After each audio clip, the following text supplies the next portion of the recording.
नमस्कार, जन टीवी उत्तराखंड में आप सभी का स्वागत है। मैं हूं आपके साथ प्रियंका तिवारी। बुलेटिन की शुरुआत करेंगे, लेकिन एक नजर हेडलाइंस पर।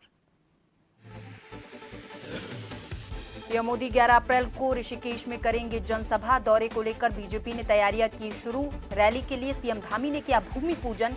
23 विधानसभा सीटों को साधने की रणनीति।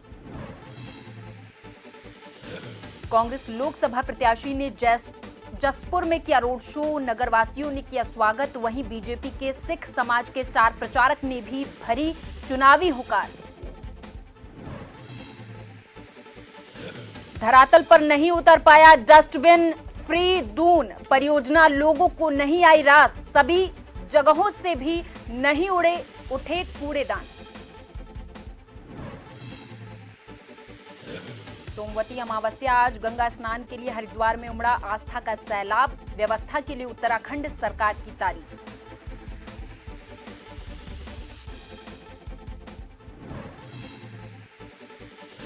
और उत्तराखंड में अगले 3 दिन मौसम बना रहेगा शुष्क। पहाड़ से मैदान तक चटक धूप। वहीं 11 अप्रैल को प्रदेश में बदल सकता है करवट।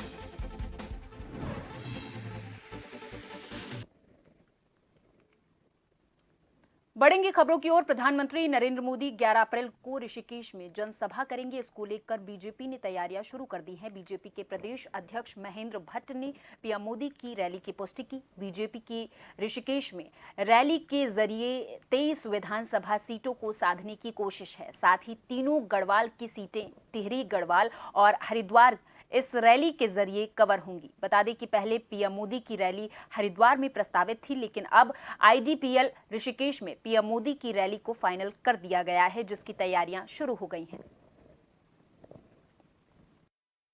कार्यक्रम प्राप्त हुआ है, उसकी दिशा में पूरी रचना बना दी है। आज भी हम रात्रि में पूरे कार्यक्रम के स्वरूप के दृष्टिकोण से एक हमारी मीटिंग होगी।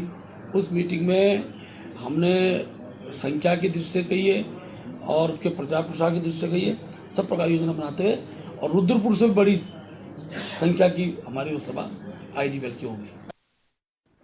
अगली खबर ऋषिकेश से है, जहां पीएम मोदी की जनसभा को लेकर ऐतिहासिक बनाने की तैयारियां बीजेपी कर रही है। आज बीजेपी ने भूमि पूजन कर मंच निर्माण का कार्य शुरू किया है। सीएम पुष्कर सिंह धामी और प्रदेश अध्यक्ष महेंद्र भट्ट इस दौरान मौजूद रहे। बीजेपी ने रैली को सफल बनाने के लिए रैली के संयोजक और प्रभारी भी नियुक्त किए हैं।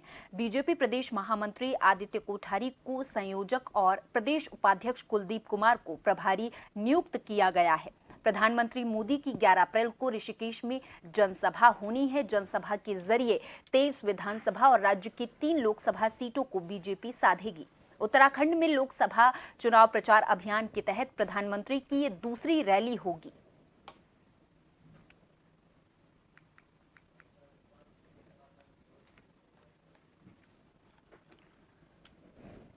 और उत्तराखंड के ब्यूरो चीफ एसएन पंत हमारे साथ अधिक जानकारी के साथ इस चर्चा में जुड़ गए हैं। एसएन जी, आपसे समझना चाहेंगे कि प्रधानमंत्री मोदी की जनसभा को ऐतिहासिक बनाने के लिए बीजेपी की क्या-क्या तैयारियां अभी रहने वाली हैं? बिल्कुल प्रियंका, आपको बताना चाहूंगा कि लोकसभा चुनाव 2024 की तमाम नेताओं का लगातार उत्तराखंड पहुंचने का सिलसिला शुरू है और अपने प्रत्याशियों के पक्ष में मतदान करने की अपील की जा रही है। बड़ी जनसभा को संबोधित किया जा रहा है। जहां तक प्रधानमंत्री का सवाल है, तो प्रधानमंत्री के लिए 5 रैलियों का प्रस्ताव उत्तराखंड बीजेपी की संगठन की ओर से केंद्रीय आलाकमान को भेजा गया था, जिसमें से अभी तक 2 रैलियां मुकर्रर की गई हैं। पहली रैली उत्तराखंड के कुमाऊं मंडल में हो चुकी है, जिसमें बड़ी जनसभा को संबोधित करते हुए प्रधानमंत्री ने जो भारतीय जनता पार्टी के दोनों प्रत्याशी 2 लोकसभा सीटें, अजय टम्टा जो अल्मोड़ा सीट से चुनाव लड़ रहे हैं और नैनीताल से अजय भट्ट जो केंद्रीय रक्षा राज्य मंत्री वो चुनाव लड़ रहे हैं, उनके पक्ष में एक माहौल बनाने का प्रयास किया है। लेकिन अब दूसरी रैली गढ़वाल जोन में होने वाली है, जिसमें 3 लोकसभा सीटें आती हैं, जिसमें आपके पौड़ी गढ़वाल लोकसभा सीट का कुछ हिस्सा, इसके अलावा टिहरी गढ़वाल लोकसभा सीट का कुछ हिस्सा और हरिद्वार लोकसभा सीट का कुछ हिस्सा, यानी भारतीय जनता पार्टी 3 लोकसभा सीट पर इसका प्रभाव डालने के लिए प्रधानमंत्री का जो आगामी कार्यक्रम अप्रैल का, उसको एक बड़ी जनसभा में तब्दील करते हुए ऋषिकेश के आईडीपीएल मैदान में इसको कराने जा रही है, जिसके लिए तमाम तैयारियां शुरू कर दी गई है। इसमें आज सुबह ही कुछ देर पहले प्रधानमंत्री के जनसभा के क्षेत्र में बाकायदा मुख्यमंत्री, प्रदेश अध्यक्ष की बात कर ले, संगठन महामंत्री प्रदेश की बात कर ले, या रैली के जो संयोजक आदित्य कोठारी या उपाध्यक्ष है कुलदीप कुमार, इन सब की मौजूदगी में भूमि पूजन किया गया। और भूमि पूजन करने के बाद यहाँ पर पंडाल लगाया जाएगा, यानी एक बड़ी तादाद में लोगों को यहाँ पर लाया जाएगा। और प्रधानमंत्री जब यहाँ से आगाज करेंगे तो गढ़वाल क्षेत्र के साथ साथ हरिद्वार लोकसभा सीट और पौड़ी गढ़वाल लोकसभा सीट के अलावा टिहरी लोकसभा सीट के तमाम लोगों तक उनकी आवाज को पहुंचाना भारतीय जनता पार्टी संगठन का मकसद होगा। और इसीलिए यहाँ पर बड़ी तादाद में इस लोगों को लाया जाएगा, जिसमें 23 जो विधानसभा क्षेत्र की हम बात करते हैं, हरिद्वार की विधानसभाएं हैं, कुछ देहरादून की विधानसभाएं हैं, कुछ पौड़ी विधानसभाएं हैं, कुछ टिहरी की हैं, उन विधानसभा क्षेत्र के तमाम लोगों को लाया जाएगा। और भारत सरकार और राज्य सरकार ने मिलकर क्या काम उत्तराखंड के लिए किया है, किस तरीके से प्रधानमंत्री यहाँ से संबोधन करेंगे। और प्रधानमंत्री जब जब उत्तराखंड पहुंचते हैं, खास तौर पर चुनाव के दरमियान, तो जाहिर सी बात है एक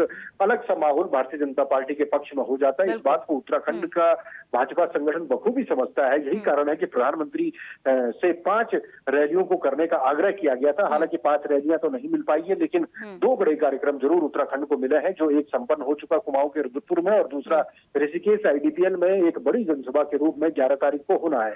इसको लेकर भारतीय जनता पार्टी उत्साहित है और आज से उस पंडाल की जो प्रक्रिया है, जिसको बनाने का सिलसिला है, उसको भूमि पूजन यानी पूजा अर्चना करने के बाद उसकी शुरुआत हो चुकी है। तो अब देखना दिलचस्प होगा कि वाकई में 11 अप्रैल के दिन कितनी बड़ी तादाद में लोग आते हैं और प्रधानमंत्री जब यहाँ से आगाज करेंगे तो उसका असर मैदानी जो इलाके हैं उनके साथ साथ जो सुदूर पर्वतीय क्षेत्र हैं, जो पौड़ी लोकसभा सीट में या टिहरी लोकसभा सीट में आते हैं, उस पर उसका कितना असर होता है, ये आगामी 4 जून को पता चल पाएगा। बिल्कुल, आपसे ये भी यहाँ समझना चाहेंगे कि 11 अप्रैल को ऋषिकेश में जनसभा होनी है प्रधानमंत्री नरेंद्र मोदी की, और उत्तराखंड में लोकसभा चुनाव प्रचार अभियान के तहत प्रधानमंत्री की ये दूसरी रैली होगी।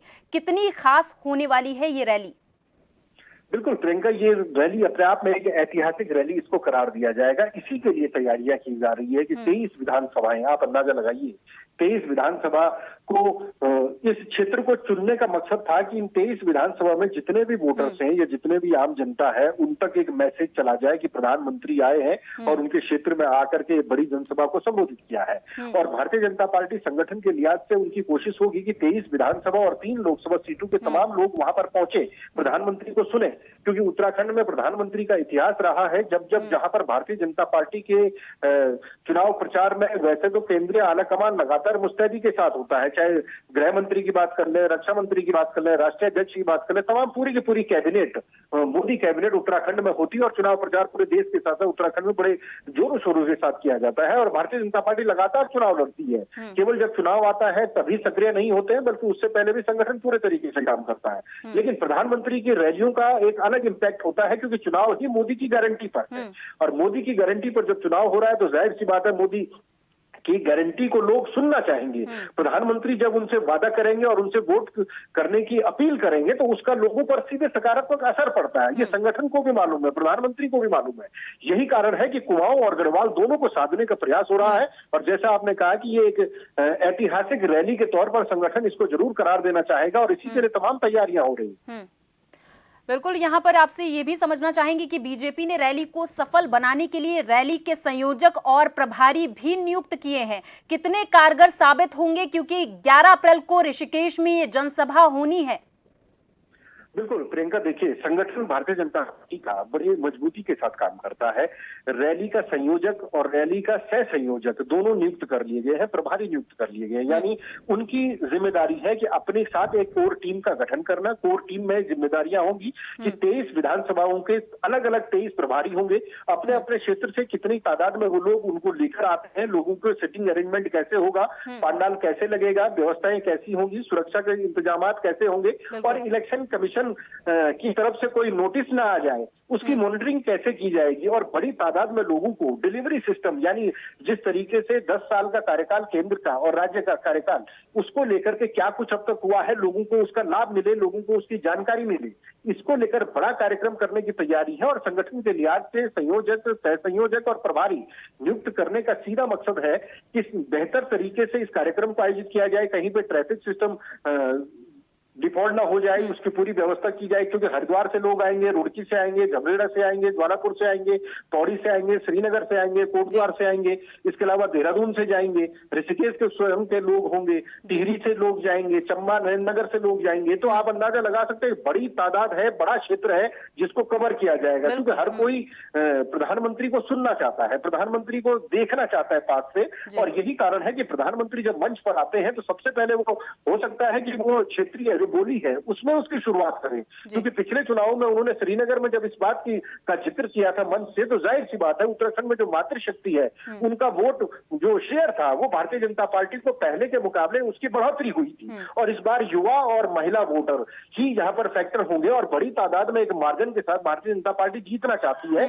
यही कारण है कि प्रधानमंत्री का ये कार्यक्रम ऐतिहासिक बनाने पर संगठन के लिहाज से बड़े फूक फूक कर कदम रखे जा रहे हैं और एक बड़ा टारगेट लेकर के भारतीय जनता पार्टी संगठन काम कर रहा है। बिल्कुल, यहाँ पर ये भी समझना चाहेंगे कि प्रमुख तौर पर बीजेपी किन किन वोटर्स को उत्तराखंड में साधने की कोशिश कर रही है?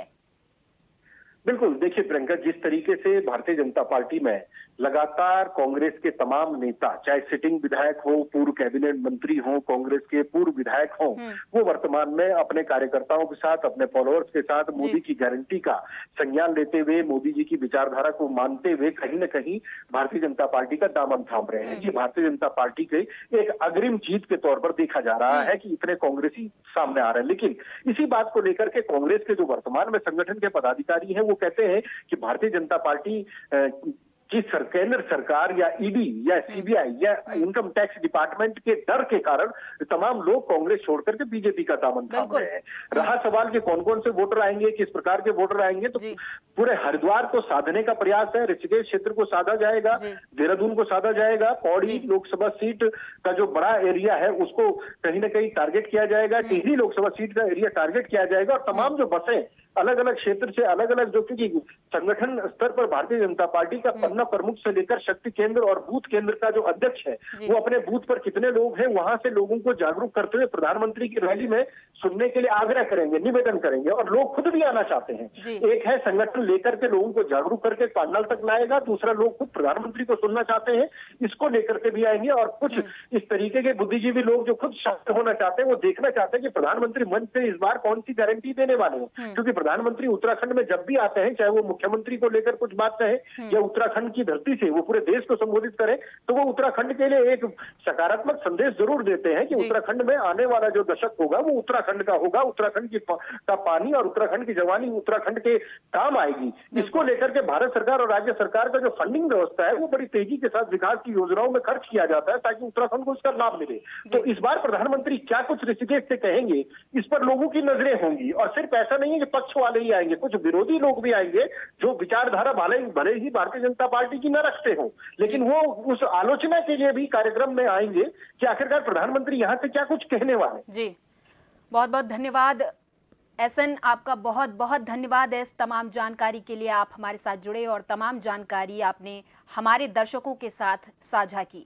तो बताते चले कि प्रधानमंत्री नरेंद्र मोदी की 11 अप्रैल को ऋषिकेश में जनसभा होनी है। जनसभा के जरिए 23 विधानसभा और राज्य की 3 लोकसभा सीटों को बीजेपी साधेगी। उत्तराखंड में लोकसभा चुनाव प्रचार अभियान के तहत प्रधानमंत्री की ये दूसरी रैली है और इसे काफी अहम भी माना जा रहा है। ज्वालापुर विधानसभा के नागल प्लूनी गांव में प्रदेश के मुख्यमंत्री पुष्कर सिंह धामी ने विशाल जनसभा की संबोधित करते हुए हरिद्वार लोकसभा के प्रत्याशी त्रिवेंद्र सिंह रावत को भारी मतों से जिताने की अपील की। बता दें कि अब से पहले भी मुख्यमंत्री रुड़की और झबरेड़ा में चुनावी सभाओं को करके प्रदेश और देश के किए गए विकास के बारे में जनता को अवगत करा चुके हैं। नागल प्लूनी में की गई जनसभा में भारी भीड़ देखने को मिली है।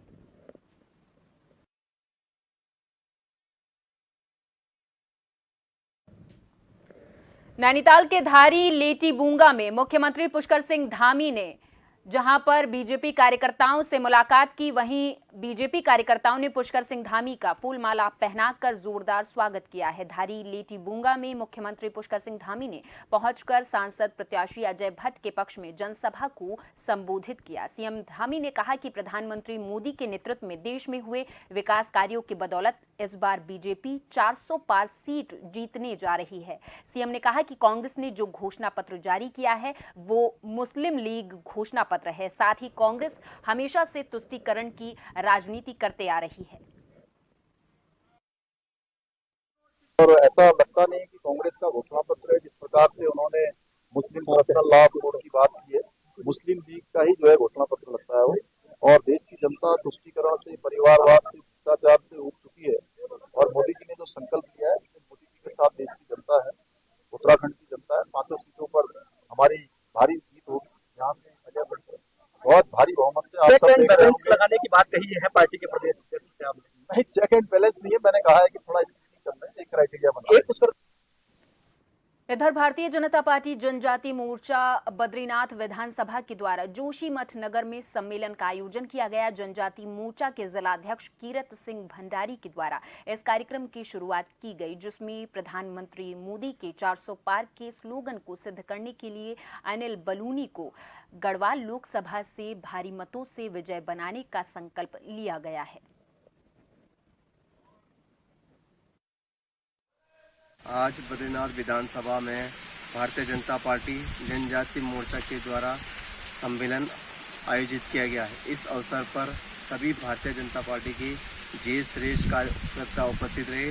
सभी ने संकल्प लिया है कि मोदी जी के 400 पार के स्लोगन को संकल्प से सिद्धि तक पहुंचाना है।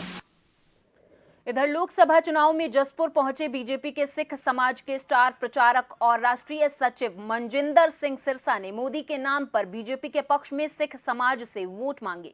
नगर के अफजलगढ़ रोड स्थित एक मंडप में पहुंचे बीजेपी के सिख समाज के स्टार प्रचारक और राष्ट्रीय सचिव मनजिंदर सिंह सिरसा का पूर्व विधायक डॉक्टर शैलेंद्र मोहन सिंघल और जिलाध्यक्ष गुंजन सुखीजा, खड़क सिंह चौहान, डॉक्टर एमपी सिंह चौहान और पदाधिकारियों ने फूलमाला पहनाकर जोरदार स्वागत किया। इस मौके पर मनजिंदर सिंह सिरसा ने सिख समाज के लोगों से अजय भट्ट के पक्ष में वोट करने की अपील की है।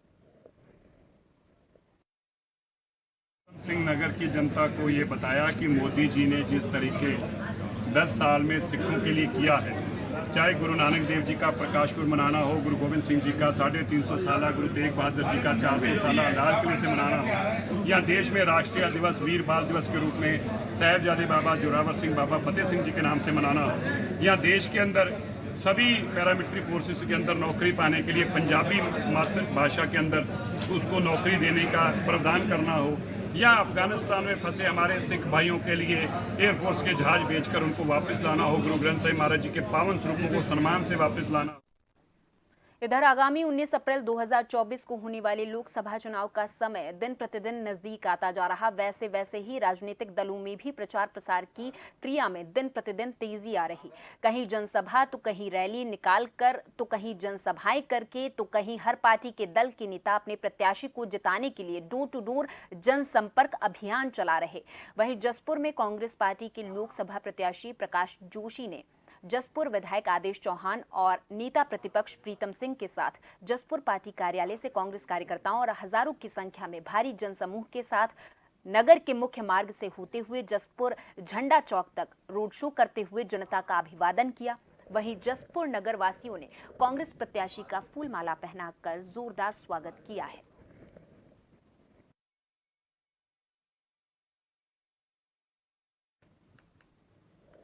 नगर निगम ने ग्रीन दून क्लीन दून परियोजना के अंतर्गत देहरादून को डस्टबिन फ्री बनाने की पहल की थी। हालांकि निगम की ये परियोजना दून वासियों को कुछ खास रास नहीं आई। 100 से अधिक ऐसे क्षेत्र निगम की ओर से चिन्हित किए गए थे जहां मौजूद सार्वजनिक कूड़ेदानों को हटाया जाना था। हालांकि ना ही निगम सब क्षेत्रों से अब तक कूड़ेदानों को हटा पाया है और जिन क्षेत्रों से कूड़ेदान हटाए भी गए हैं उनमें से कई जगह आमजन आज भी कचरा फेंक रहे हैं, जो कि गंदगी और बदबू का कारण बना हुआ है। वहीं खुले में फैला हुआ ये कूड़ा कई बीमारियों को भी न्योता देने का काम कर रहा है। नगर आयुक्त गौरव कुमार के अनुसार निगम लोगों को जागरूक करने के लिए हमेशा से ही प्रयासरत रहता है।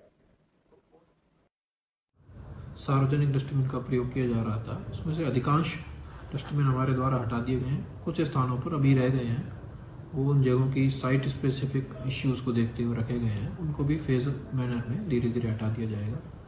जहाँ तक अभी जो डस्टबिन हटाए गए हैं जिन स्थानों से, वहाँ पर कुछ स्थान अभी भी ऐसे हैं जहाँ पर लोगों के द्वारा कूड़ा फेंका जा रहा है। कई जगह स्थानों पर मेरे द्वारा भी विजिट किया गया, भ्रमण किया गया। उसमें यह पाया गया कि खासकर जैसे गन्ने वाले हैं या कुछ लोग ऐसे हैं जो जिनकी आदत में आ गया है वहाँ पर कूड़ा फेंकना, या कुछ कमर्शियल एस्टेब्लिशमेंट हैं जो वहाँ पर कूड़ा फेंक रहे हैं। हमारे द्वारा कई जगह चालान भी किए गए हैं। इधर वरिष्ठ पुलिस अधीक्षक ऊधम सिंह नगर डॉक्टर मंजूनाथ टीसी के द्वारा नानकमत्ता हत्याकांड के संबंध में महत्वपूर्ण अपडेट दिया गया है। हत्याकांड के लिए अपराधियों को एकत्रित करने, संसाधन जुटाने और हथियार उपलब्ध करा के षड्यंत्र में शामिल 3 अन्य आरोपियों को गिरफ्तार किया गया है। बता दें कि पूर्व में भी हत्याकांड के 6 षड्यंत्रकारियों को जेल भेजा जा चुका है। गिरफ्तार अपराधियों पर विभिन्न राज्यों में हत्या, लूट, गैंगस्टर जैसे जघन्य अपराध संबंधित दर्जनों मुकदमे दर्ज है। हत्या में शामिल मास्टर प्लानर के विरुद्ध महत्वपूर्ण साक्ष्य एकत्रित किए जा रहे हैं। दोनों फरार अपराधियों पर इनाम राशि 50,000 से बढ़ाकर 1 लाख रुपए कर दी गई है।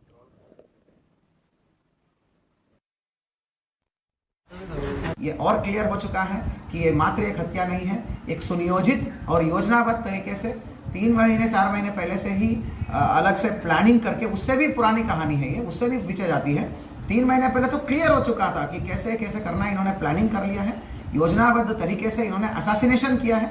असैसिनेशन करने से पहले ही और करते के तुरंत उपरांत ही इसको धार्मिक रंग देने के लिए एक टूल किट का यूज़ करके मासूम लोगों को बरगला के और उनको धार्मिक रंग देने का कोशिश भी किया गया इनके द्वारा, परंतु इन्वेस्टिगेशन में चीज़ें क्लियर हो चुका है। Thank you. इधर लोहाघाट के भीड़खान में अज्ञात अराजक तत्वों के द्वारा बुधवार रात को 15 देवदार के पेड़ों को सुखाने की नीयत से उन्हें कुल्हाड़ी से छील दिया गया था। सूचना मिलने पर राजस्व विभाग और वन विभाग मौके पर पहुंचे और आनन फानन में वन विभाग के द्वारा अज्ञात अराजक तत्वों के खिलाफ मुकदमा भी दर्ज किया गया। वहीं रविवार को लोहाघाट रेंजर दीप जोशी के नेतृत्व में वन कर्मियों के द्वारा घायल किए गए इन बहुमूल्य देवदार के पेड़ों में मिट्टी और दवा का लेप लगाया गया ताकि इन पेड़ों को सूखने से बचाया जा सके। पर वहीं लोगों का कहना है कि इन पेड़ों की ऐसी दशा बनाने वाले लोगों तक अभी तक कोई कार्रवाई नहीं की गई है। लोग इन अराजक तत्वों का पता लगाने की मांग प्रशासन से अब कर रहे हैं।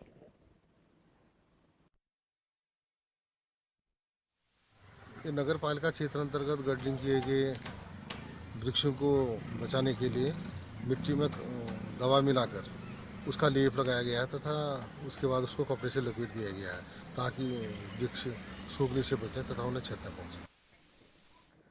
और जन टीवी उत्तराखंड में अभी के लिए मेरे साथ बस इतना ही। आप देखते रहें जन टीवी। नमस्कार।